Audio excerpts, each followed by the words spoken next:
सभी चालू हो गया 40 जो 40 ना। हाँ सुनिए ना। और आज का टॉपिक जो है सो हम लोग आज पढ़ेंगे ज्वालामुखी और भूकंप के बारे में, ठीक है ना। एक दिन में 2 टॉपिक हम लोग आज खत्म करेंगे, कवर करेंगे, ठीक है, समझ गए। चलिए स्टार्ट किया जाए ना। और थोड़ा सा आप लोग अच्छे से शांति से पढ़ेंगे और हर क्वेश्चन को दिमाग में आप लोग अच्छे से बैठ चलेगा, सेव करे चलेगा, ठीक है ना। रट्टा मार कर नहीं, कंसेप्ट क्लियर होनी चाहिए, ठीक है। और नहीं तो बहुत सारा ऐसा भी होता है जैसे पढ़ने वाला कम, माने ये फल्ला चिल्ला दुनिया जान वाला बहुत सारा होता है, इसलिए वो सब नहीं करना है। सभी आदमी गौर से सुनिएगा और अंडरलाइन करे चलेगा सभी क्वेश्चन को जो इम्पोर्टेंट होगा। और अंडरलाइन वाला को क्या कीजिएगा, घर पे जाकर 2 बार 3 बार 4 बार 5 बार सभी आदमी क्या कीजिएगा, सेल्फ स्टडी कीजिएगा, ओके। ज्वालामुखी के बारे में आते हैं, सुनिएगा। चलिए, ज्वालामुखी जो है भूपटल पर वह प्राकृतिक छिद्र या दरार है जिससे होकर पृथ्वी का पिघला पदार्थ लावा या राख भाप तथा अन्य गैस बाहर निकलते हैं। तो सुनिएगा, जब ज्वालामुखी की अगर बात किया जाए, ज्वालामुखी 3 प्रकार के होते हैं। कितने प्रकार के? जब उसके अंदर जो रहता है ना उसको हम लोग कहते हैं मैग्मा। क्या कहते हैं? जब बाहर निकल जाता है उसको हम लोग कहते हैं लावा। क्या कहते हैं? जस्ट लाइक टू अगर देखिएगा, जो मकई को अगर गर्म कीजिएगा ना तो अंदर रखते हैं तो मकई, जब गर्म करके जब उसको अति कीजिएगा तो लावा निकल जाता है ना। वैसे याद करना है, जब अंदर रहता है तो उसको मैग्मा कहा जाता है। क्या कहा जाता है? और जैसे बाहर निकल जाता है उसको क्या कहते हैं? लावा कहते हैं। और ज्वालामुखी क्या है जानते हैं? एक लहकता हुआ आग का, एक समझिए से एक गोला के तरह नहीं, पानी के तरह बहता है, खाली आग ही रहता है उसमें।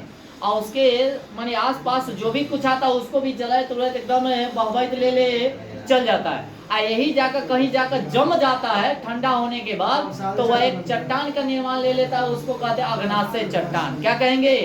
चट्टान भी 3 प्रकार के होते हैं। चट्टान भी कै प्रकार के? ज्वालामुखी भी कै प्रकार के? 3 प्रकार के होते हैं। इस बात को भी ध्यान रखेगा। और पृथ्वी तल के नीचे भी सतह कितने होती है?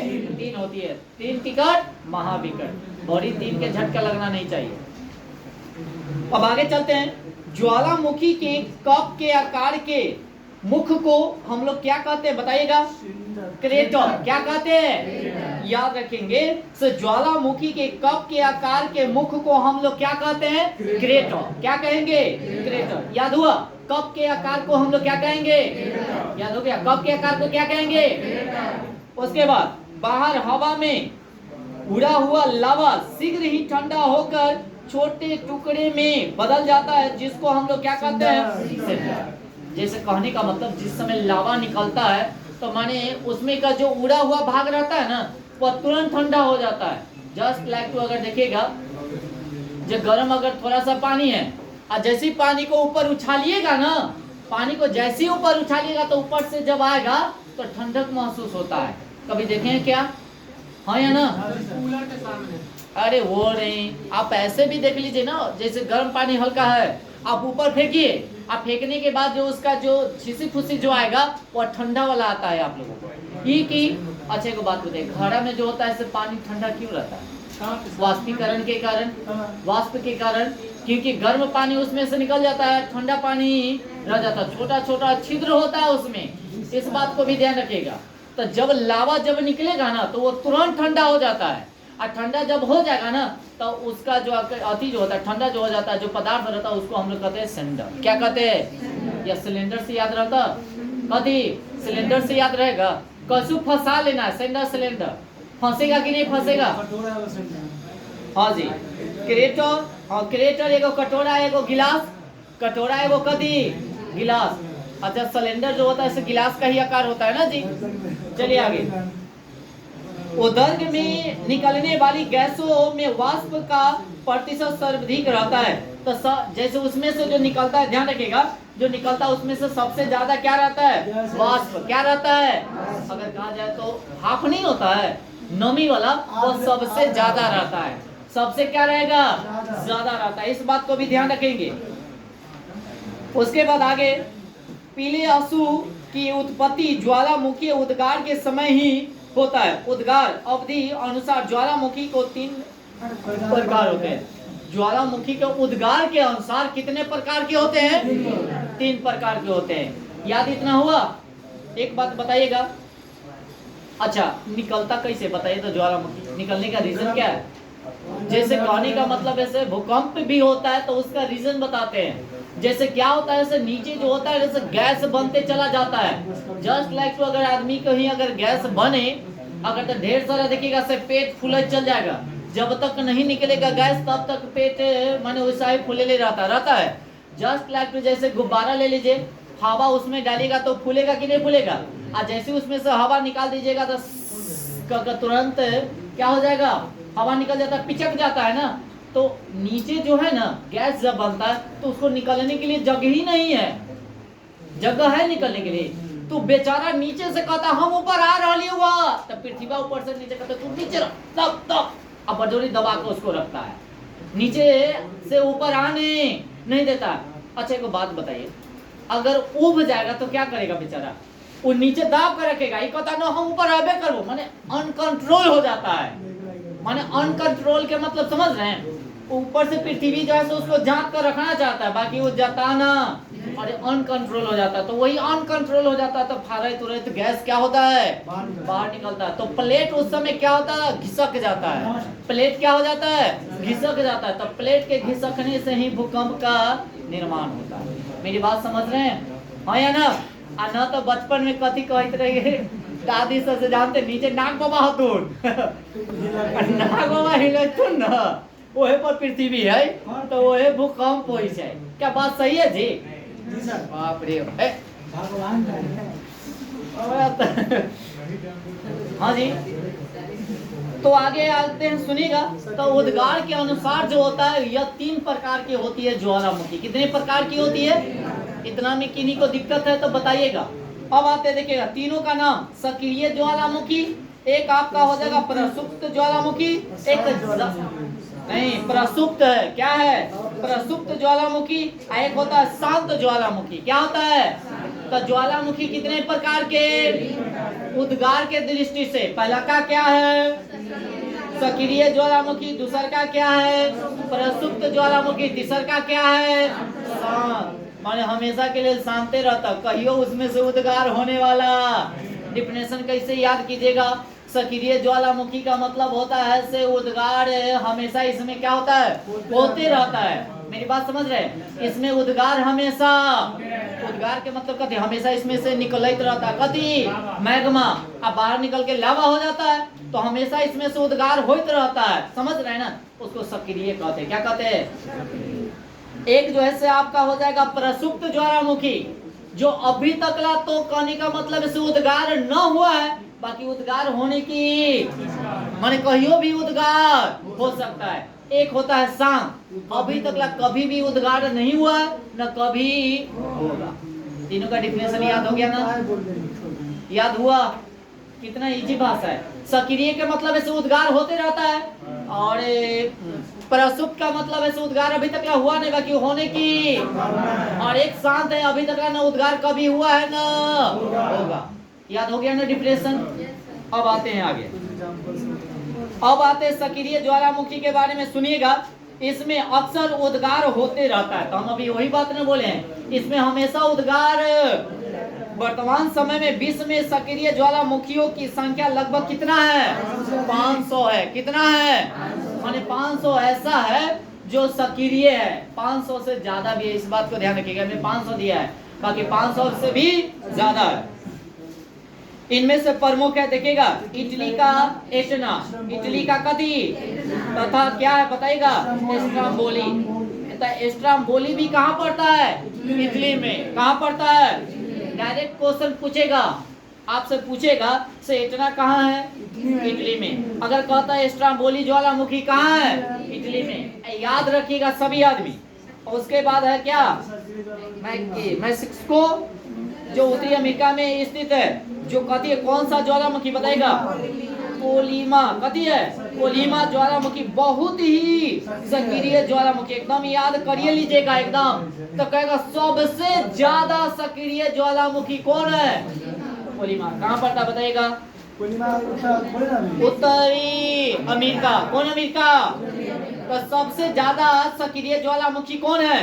कोलिमा। कौन है सबसे अधिक सक्रिय? कहाँ पड़ता बताइए तो? उत्तरी अमेरिका। कहाँ पड़ता है? इसमें 40 बार से अधिक बार उद्गार। तो किस में? कोलिमा में। किस में? कोलिमा में अभी तक कितना उद्गार हो चुका है? 40 बार। कई बार? अब आते हैं स्ट्रम्बोली, बहुत इंपोर्टेंट है, याद रखेगा। भूमध्य सागर में सिसिली के उत्तर में लिपारी द्वीप पर अवस्थित है। क्या कहेगा? स्ट्रम्बोली कहाँ है भाई? लिपारी द्वीप पर है न? क्या है? अच्छा, भूमध्य सागर का प्रकाश किसे कहा जाता है? कहेगा भूमध्य सागर का प्रकाश स्तंभ किसे कहा जाता है? स्ट्रम्बोली को। किसको कहा जाता है? एकदम याद कर लीजिएगा। और इसमें सदा प्रज्वलित यानी कि गैस निकलता यानी कि निकल जाती है, और जिसमें आसपास का भाग प्रकाशित रहता है। इस कारण से इस ज्वालामुखी को भूमध्य सागर का प्रकाश स्तंभ कहा। माने ए में से जो प्रकाश निकलता है ना, तो आसपास का जो है माने क्या करके रहता है? माने प्रकाश डालेगा तो माने क्या होता है ना, कहता से अनहरिया के जोड़िया करके रखता है। ये चलते इसको बोला गया भूमध्य सागर का क्या? प्रकाश स्तंभ। पीछे बात नहीं ना हो रही है?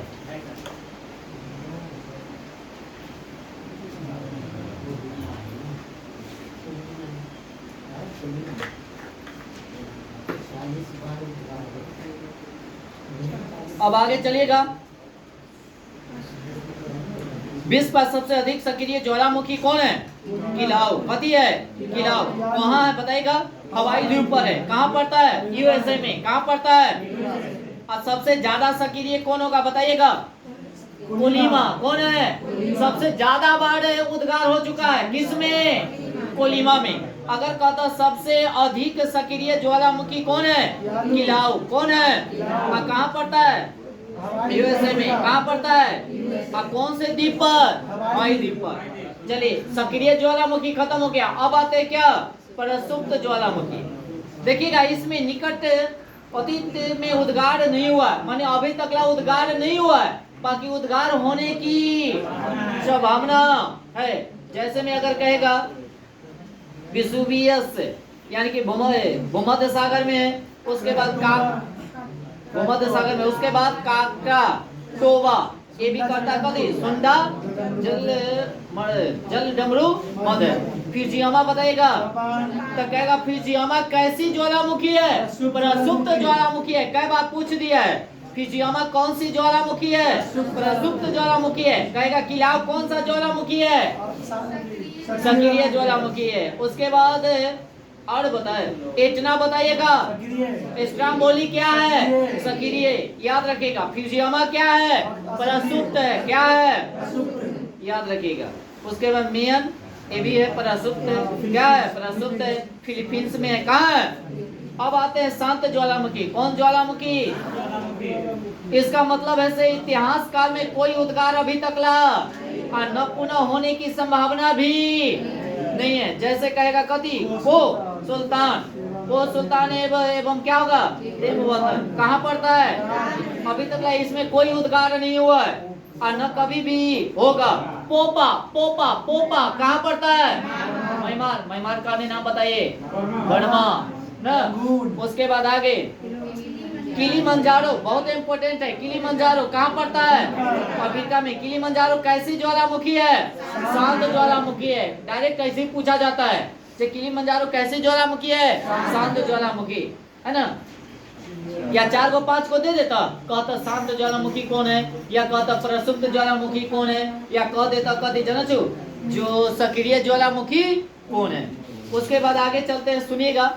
कुल सक्रिय ज्वालामुखियों का अधिकांश प्रशांत महासागर की तटीय भाग में पाया जाता है। प्रशांत महासागर के परिमेखला को क्या कहा जाता है बताइए तो? अग्नि वलय कहा जाता है। क्या कहा जाता है? परिमेखला को क्या कहा जाएगा? अग्नि वलय कहा जाता है। सबसे अधिक सक्रिय ज्वालामुखी जो है से कहाँ है बताइएगा तो अमेरिका एवं कहाँ एशिया महाद्वीप के तटों पर स्थित है। पीछे से बताइएगा जो सबसे अधिक सक्रिय ज्वालामुखी जो है से कहाँ है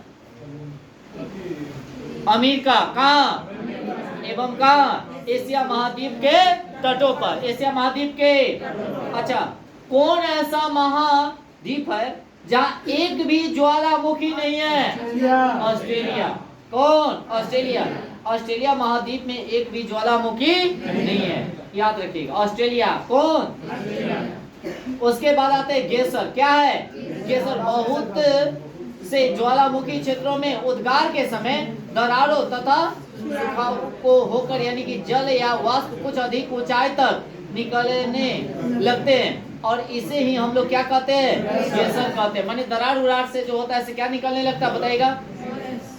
ज्वालामुखी क्षेत्रों में उद्गार के समय दरारों और सुखाड़ों से होकर जल वाष्प निकलने लगता है। कभी निकलता है जल वाष्प भाप जिसको हम लोग कहते हैं क्या उसी को हम लोग कहते हैं गेसर। क्या कहते हैं और इसी याद रखिए ना गेसर के मतलब गैस बनकर निकल रहा है ना गैस बनकर निकल जाना। उसके बाद आगे चलते हैं जैसे हो जाएगा क्या ओल्ड फैटफुल गेसर। उसके बाद यह यूएसए के येलोस्टोन पार्क में स्थित है। इसमें प्रत्येक मिनट उद्गार याद रखिएगा कहाँ कौन से पार्क में येलोस्टोन पार्क याद रखिएगा।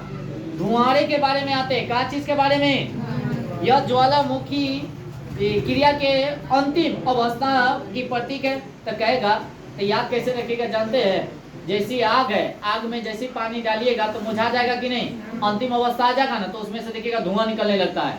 आग में से रखिएगा तो निकलेगा ना हाँ या ना। तो धुआंरी जो होता है सबसे लास्ट का चीज होता है। सबसे कहेगा ज्वालामुखी जो क्रिया जो होती है अंतिम अवस्था क्या है धुआंरे क्या है तो वही धुआंरी याद रखिएगा। जब सिरा जाता है तो धुआं निकलता है कि नहीं तो ये धुआंरी याद रखेंगे। इसमें गैस का जल वाष्प निकलता है गैस का क्या निकलता है और सबसे ज्यादा जल वाष्प ही निकलता है। इस बात को ध्यान रखिएगा जल वाष्प निकलता है। गंधक युक्त धुआंरों को क्या कहा जाता है बताए तो सोल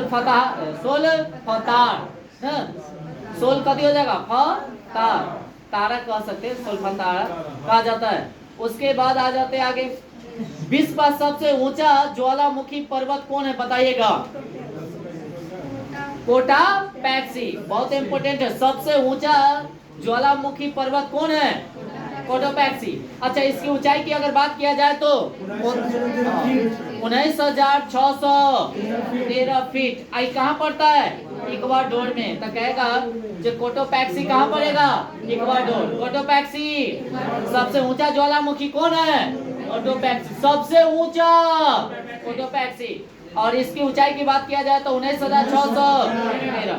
विश्व का सबसे ऊंचाई पर स्थित सक्रिय ज्वालामुखी कौन है जी ओजोस कथी del Salado Ojos del Salado. ये कौन सी पर्वत पर है एंडीज पर्वतमाला में अर्जेंटीना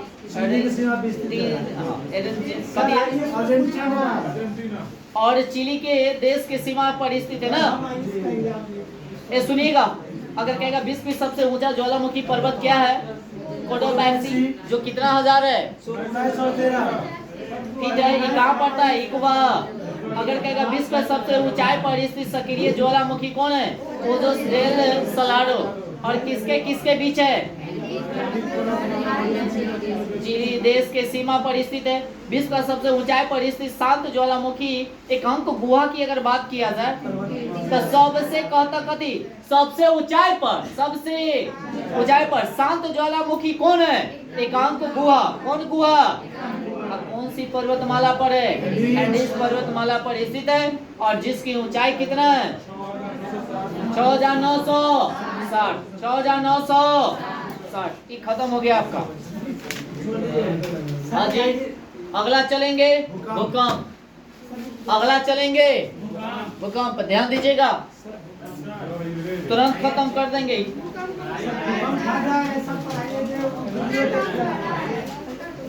बड़ा नहीं है अरे बड़ा कहाँ है रे? अरे विभिन्न अर्थला कीर्ति जो है वो अलग चैप्टर है। चलिए आगे भूकंप के बारे में आते हैं। देखिएगा भूगर्भ शास्त्र की एक विशेष शाखा है जिसमें भूकंपों का अध्ययन किया जाता है, जिसमें भूकंपों का अध्ययन किया जाता है ना, जिसको हम लोग क्या कहते बताए तो सिस्मोलॉजी। क्या कहेंगे?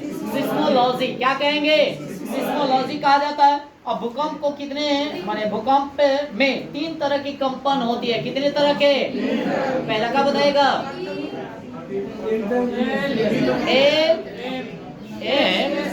एस और पी याद रहेगा। हाँ PSL PS याद हो जाएगा। चलिए आगे। अब देखिए प्रथम अथवा इसको हम लोग बोलते हैं क्या? पी तरंग। क्या बोलेंगे? यह तरंग जो होता है पृथ्वी के अंदर प्रत्येक माध्यम से होकर गुजरती है। प्रत्येक माध्यम के मतलब होता है ठोस, द्रव, ठोस, द्रव, तीनों माध्यम से। यानी कि इसकी औसत अगर वेग की अगर बात किया जाए कितना रफ्तार से जाता है? 8 किलोमीटर प्रति 8 किलोमीटर प्रति माने 1 सेकंड में कितना किलोमीटर?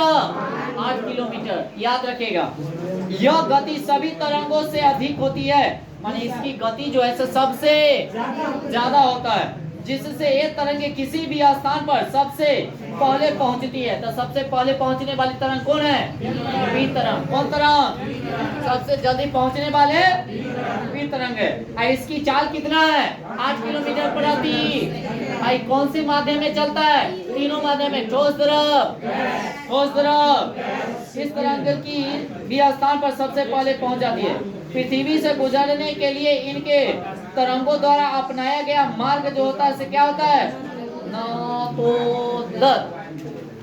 आ जाइए द्वितीय तरंग जिसको हम लोग कहते हैं एस तरंगे। कौन तरंगे? अच्छा पहला तरंगे पी तरंगे। याद हो गया? पी तरंगे जो होता है तीनों माध्यम में जाएगा, सबसे तेज चलेगा। कितना किलोमीटर? 8 किलोमीटर प्रति सेकेंड चलेगा और सबसे पहले पहुंचता यही है। इस बात को भी ध्यान रखना है। अब आते हैं इस तरंगे। यह जो होते हैं अनुप्रस्थ होते हैं। कौन से तरंग होते हैं? तो कहेगा से इस तरंगे अनुप्रस्थ होता है कि अनुदैर्घ्य होता है? अनुप्रस्थ। क्या होता है? एक बात ध्यान में रखिएगा, खाली ध्वनि जो होता है दैर्घ्य। ध्वनि ध से ध्वनि, ध से दैर्घ्य। अच्छा प्रकाश क्या होता है? अनुप्रस्थ। क्या होगा?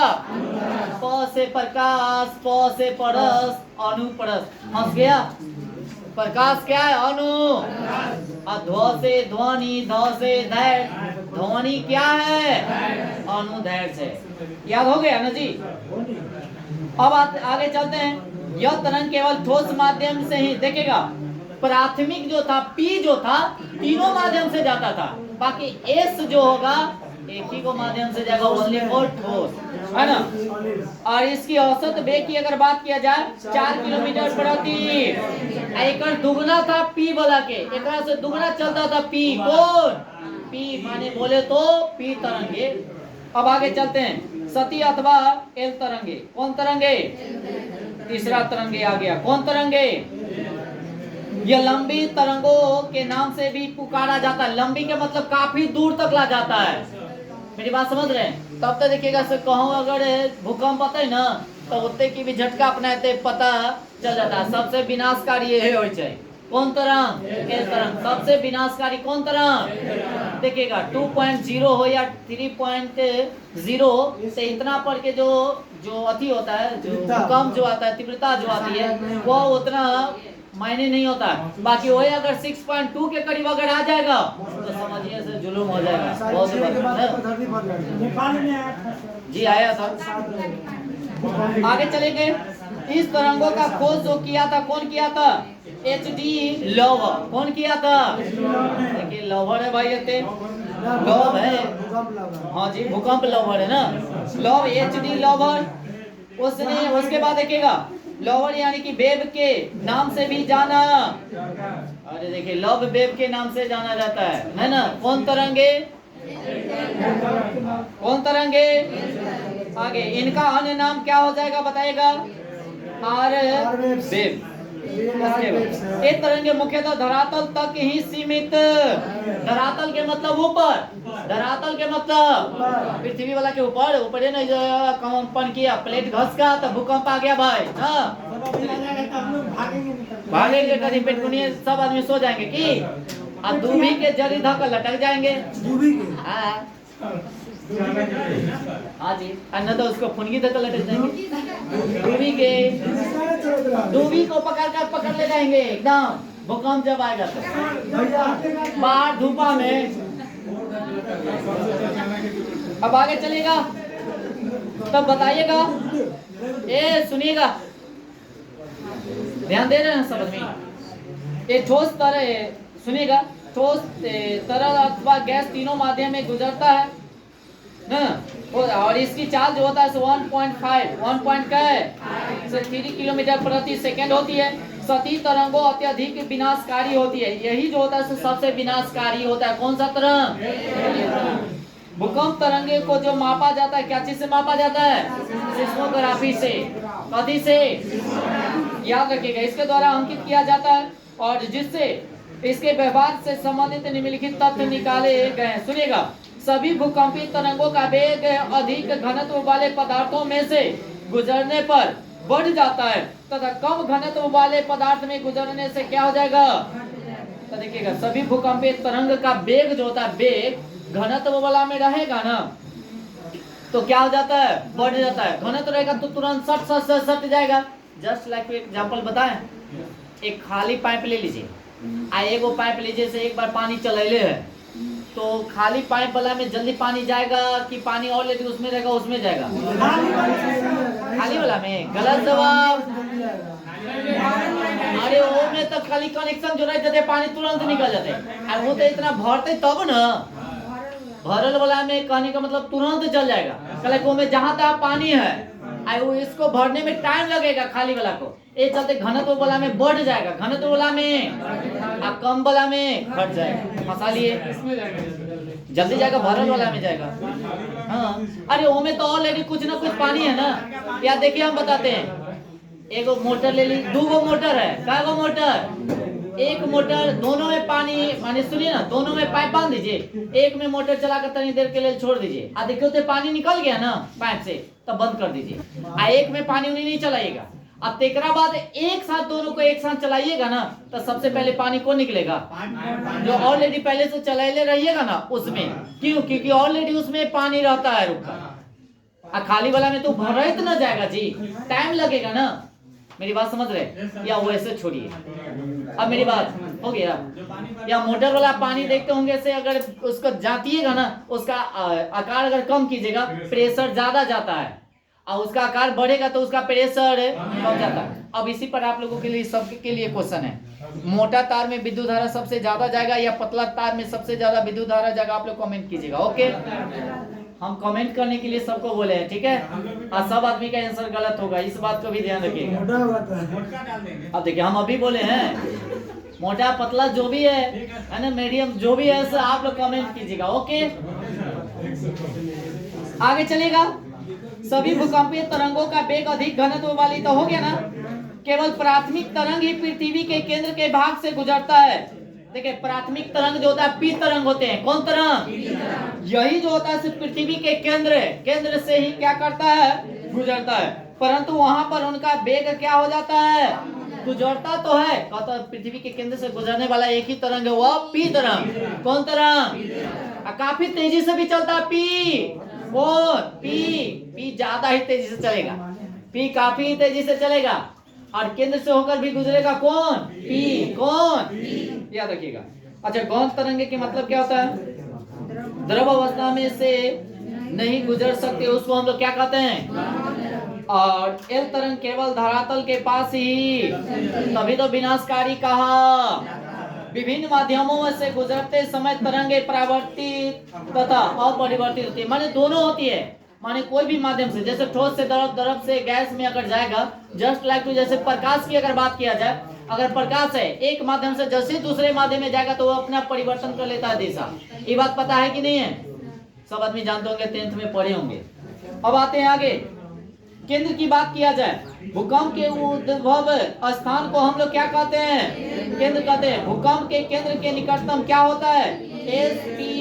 PSL। क्या होता है? तीनों प्रकार के तरंग होते हैं। कितने प्रकार के? अच्छा, सबसे विनाशकारी तरंग कौन है? अच्छा, सबसे पहला का तरंग धरातल पर चलने वाला तरंग एल, विनाशकारी होते से। चलिए, तीनों में ठोस द्रव गैस में भी चलेगा एल तरंग, इस बात को ध्यान रखिएगा। अच्छा, एक और बात बताइएगा, पृथ्वी के भीतरी भागों में एल तरंगे अपना मार्ग बदलकर भीतर की ओर अंतराल मार्ग पर यात्रा करती है। भूकंप केंद्र से धरातल के साथ कितना किलोमीटर दूर?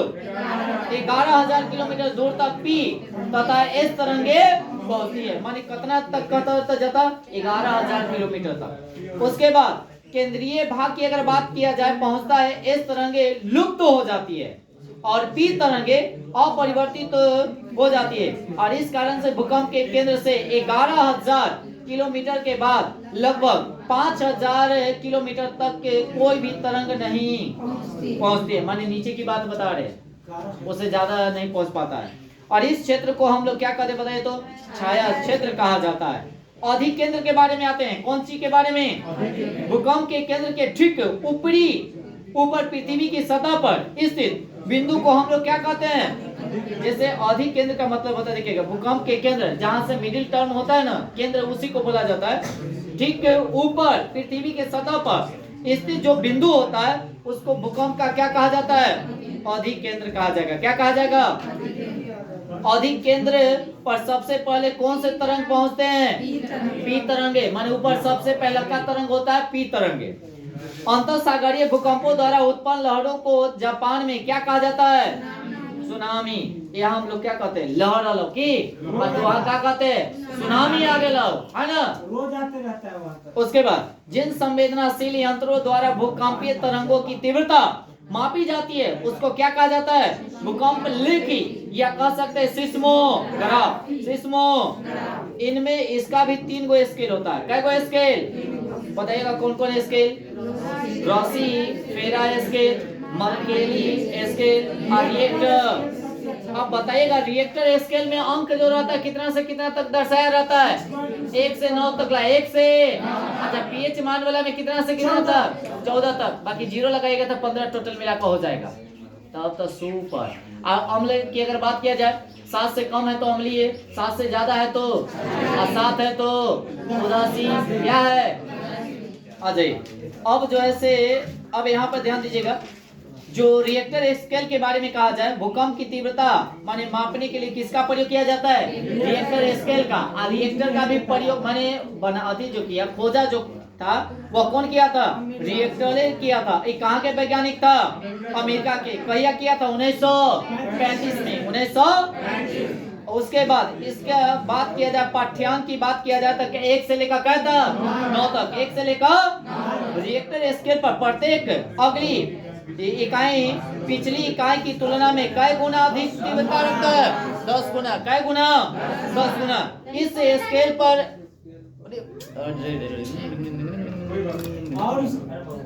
अभी ले जाइए ना, अभी ले जाइए।